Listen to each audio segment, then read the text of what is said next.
În episodul de astăzi ne vom concentra asupra unei realități persistente, care din păcate este adesea ignorată sau neglijată, și anume infecțiile cu paraziți. Aceștia pot deveni o adevărată problemă pentru oricare dintre noi. Anual, milioane de oameni ajung victime ale infecțiilor cu paraziți care afectează sănătatea unui număr considerabil de oameni pe întreg pământul. Și nu doar în țările slab dezvoltate, cum unii consideră. Voi prezenta soluții naturale eficiente, dar și opțiuni medicamentoase pentru eliminarea eficientă a paraziților, pentru a ne bucura din plin de sănătate. Salutări din Chicago, sunt Cipriu Kaiser și vă spun bun venit pe acest canal, loc în care veți putea afla o mulțime de lucruri care vă pot îmbunătăți sănătatea. Așadar, abonați-vă gratuit pentru a primi videouri în viitor cu informații utile despre sănătate.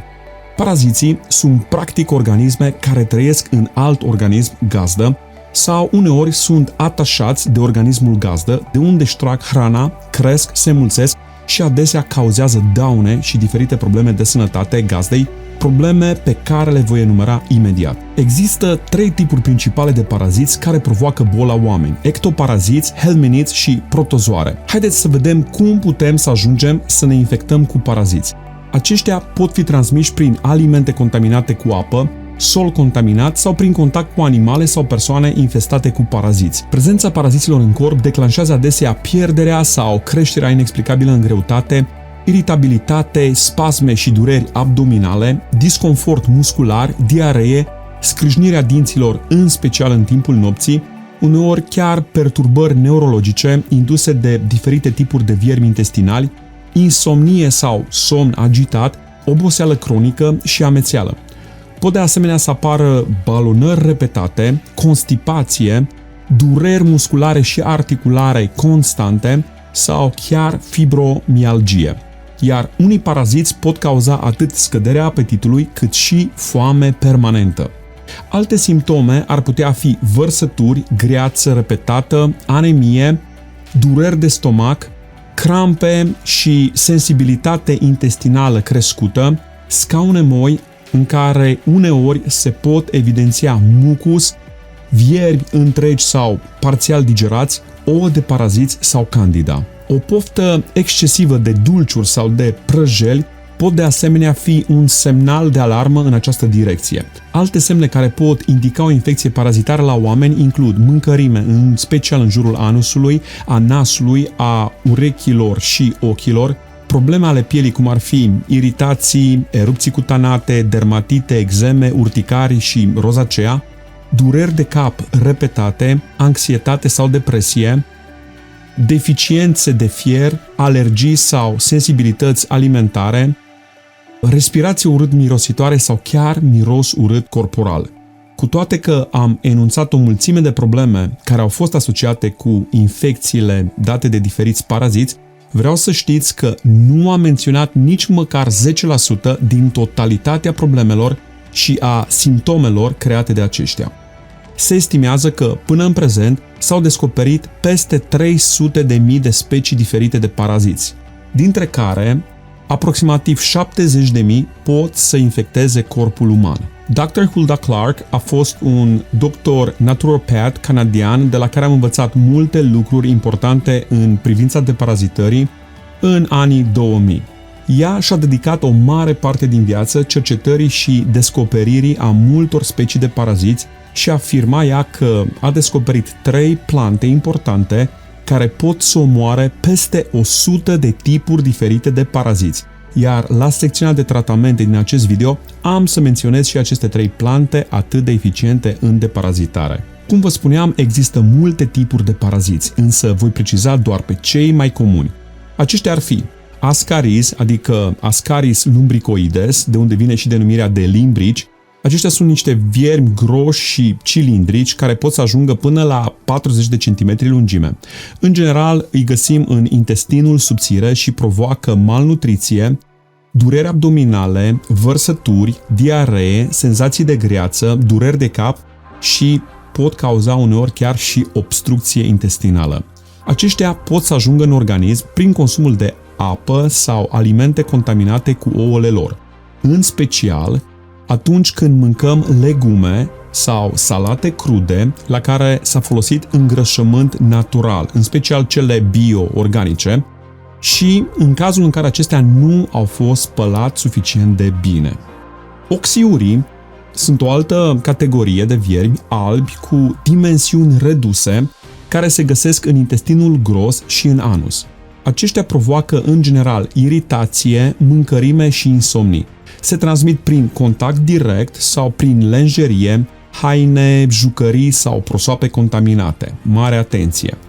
Giardia, lambia, este un protozoar microscopic care se localizează în intestinul subțire și provoacă crampe abdominale, însoțite adesea de diaree, balonări, pierderi în greutate și deshidratare. Cel mai adesea, acesta se transmite prin consumul de apă contaminată sau alimente care conțin chisturile sale. Tricuris tricura este un vierme alungit subțire care trăiește în intestinul gros. El provoacă dureri abdominale, diaree, anemie, probleme de dezvoltare normală la copii și uneori chiar poate provoca sânge în scaun. Tenia este un vierme plat și segmentat care poate crește până la 8-10 metri în lungime. Se stabilește în intestinul subțire de unde își ia nutrienții. Adesea provoacă scădere în greutate, oboseală cronică, alergii, dureri abdominale și anemie. Se transmite prin consumul de carne crudă de porc și aici este o specie numită Taenia solium, dar o găsim și în carnea de vită. Specia aceasta se numește Taenia saginata sau în carnea de pește. Supraviețuiește dacă carnea nu este gătită la o temperatură suficient de înaltă pentru a fi distrusă. Mare atenție la cei care sunteți amatori de sushi, pentru că adesea carnea de pește crudă conține astfel de paraziți. Aș mai aminti aici Achilostoma duodenale și Necator americanus, aceștia sunt urcinari, Ameba desinterică, Enterococcus, care este o bacterie, Candida, care este o ciupercă parazită, Strongyloidoza, Toxoplasmoza, Trichomoniaza și Schistosomiaza. CDC America, adică Centrul pentru Control și Prevenirea Bolilor, estimează că aproximativ 1,5 miliarde de oameni de pe întreg pământul, aproximativ 24% din întreaga populație a globului, este infectată cu helminthids, adică cu paraziți transmiși prin contact cu solul. Helminthiții se împart în 3 categorii. Paraziți numiți fluke, care sunt trematode, viermii rotunzi numiți nematode, aceștia sunt viermi precum ascarizii de care am vorbit, și tenii, care se numesc cestode. Toți aceștia fiind viermi intestinali care pot cauza numeroase probleme de sănătate pe care le-am evidențiat la începutul acestui material. Acum că am identificat câteva dintre cele mai răspândite forme de paraziți care ne pot afecta sănătatea, haideți să vedem ce ar trebui să facem dacă avem probleme în mod constant și simptome care ne fac să suspectăm că avem o astfel de infecție cu paraziți. În primul rând, ar trebui să ne adresăm medicului și să facem teste. În general, pentru a identifica dacă avem infecții cu paraziți, se utilizează 3 tipuri de teste diferite, și anume examen coproparazitologic. Acesta poate identifica prezența paraziților la nivel intestinal sau biliar și poate evidenția prezența ouălor, a chisturilor și a rezidurilor parazitare în scaun. A doua metodă utilizată sunt testele de sânge. Prin aceste teste se pot detecta anticorpi și antigeni specifici produși de organism în răspuns la infecția cu anumite tipuri de paraziți, în special atunci când testul coproparazitologic nu este concludent. Mai sunt testele cutanate. Acestea pot identifica alergeni care pot provoca anumite reacții alergice la persoanele sensibile la anumiți paraziți helminthids.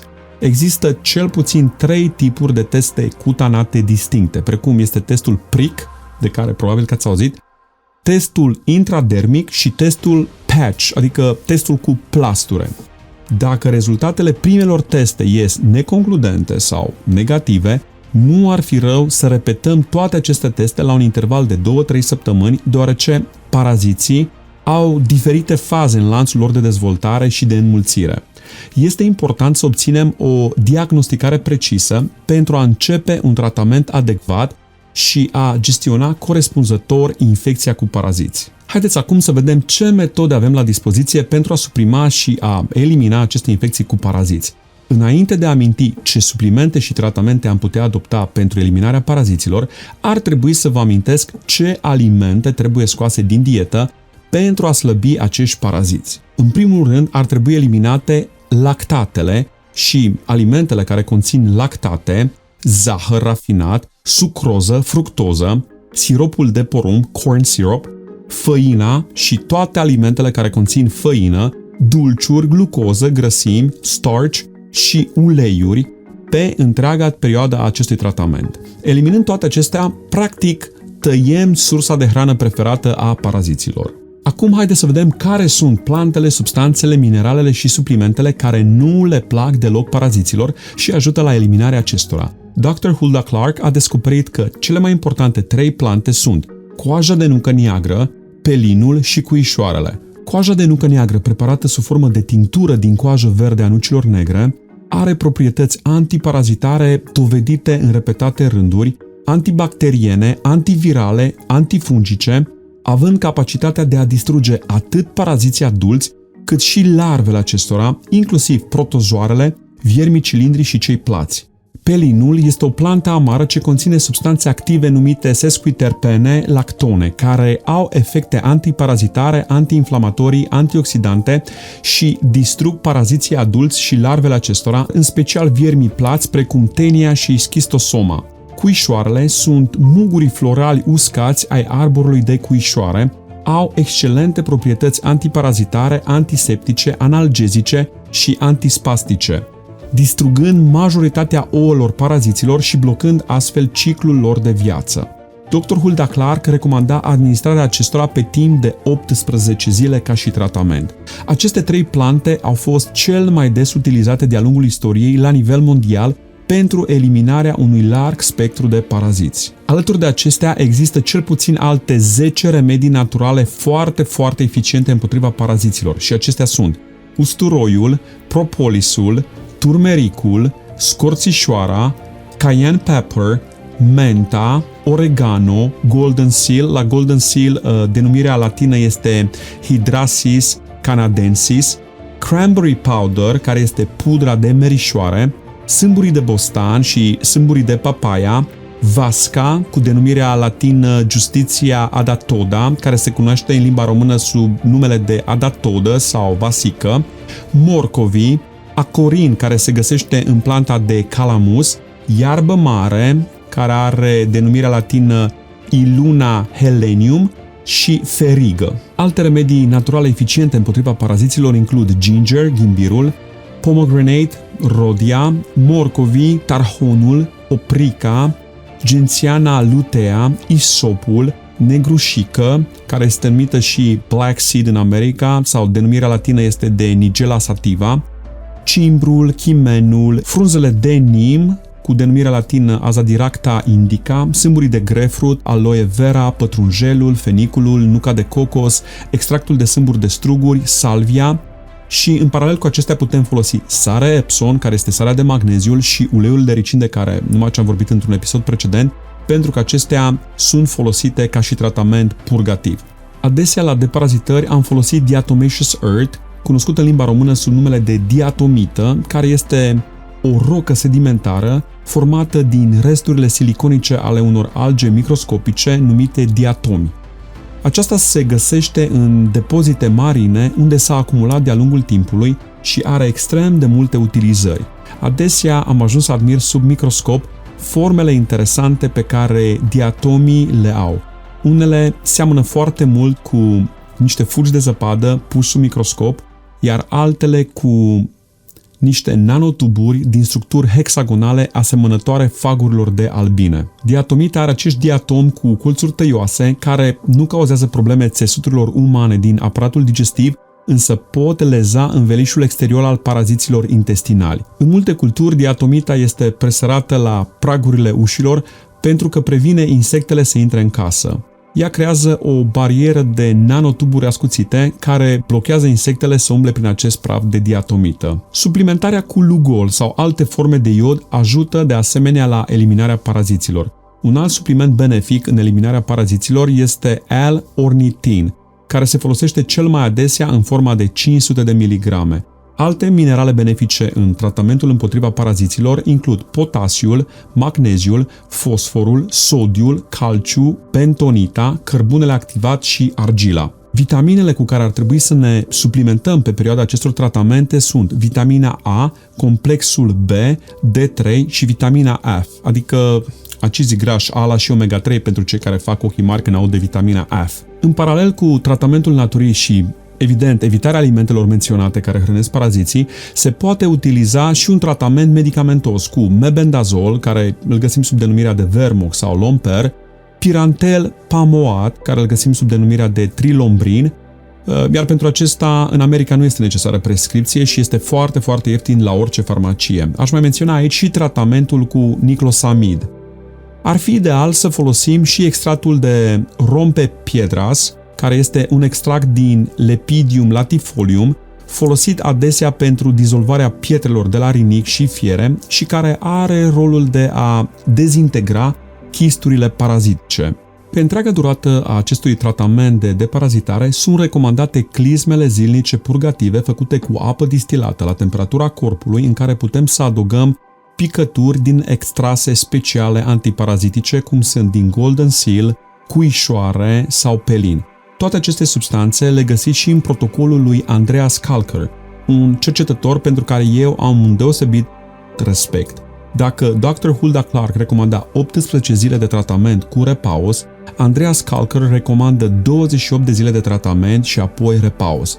Aceste tratamente trebuie repetate de 2-3 ori pentru a elimina paraziții și a întrerupe complet lanțul lor de dezvoltare. Majoritatea substanțelor amintite de mine în acest video sau a extractelor din plante pot fi găsite în farmacii naturiste de tip Plafar sau Whole Foods, iar dozajul și modul de administrare sunt specificate pe aceste extracte sau ceaiuri.